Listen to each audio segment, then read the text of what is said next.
সেই দিন। ছোট্ট ব্যাগ কাঁধে ভয় আর কৌতূহল নিয়ে এই স্কুলে এসেছিলাম। তখন আমরা তেমন কিছুই জানতাম না, বুঝতাম না।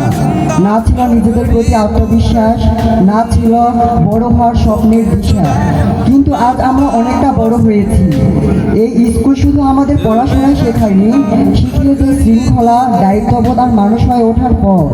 প্রিয় শিক্ষকবৃন্দ, আপনারা ছিলেন আমাদের জীবনের সবচেয়ে বড় অনুপ্রেরণা। আপনাদের দিক নির্দেশনা ছাড়া আমরা আজকের এই অবস্থানে পৌঁছাতে পারতাম না।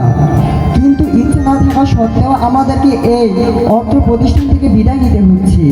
আজ শিক্ষা জীবনের একটি অধ্যায় সমাপ্ত করে পরের আরেকটি অধ্যায়ে পা রাখার উদ্দেশ্যে আমরা বিদায় নিচ্ছি। আমরা জানি বিদায় মানে শেষ নয়, বরং এটা মানে নতুন জীবনের পথ চলার শুরু। 70 দিন থেকে ফুটে ওঠা পাখির বাচ্চা যেমন উঠতে না শেখা পর্যন্ত যেমন তার মা তাকে মুখে তুলে খাবার খাওয়ায়, ঠিক তেমনই আপনারা আমাদের শিক্ষা দেওয়ার জন্য সাধ্য রকম চেষ্টা করেছেন। জানি না আমরা সেই শিক্ষা কতটুকু গ্রহণ করতে পারছি।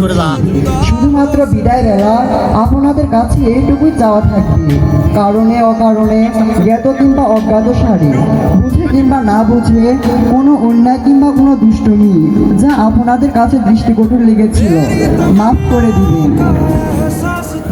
একেবারে অবুঝ অবস্থায় এই বিদ্যাপীঠে এসেছিলাম।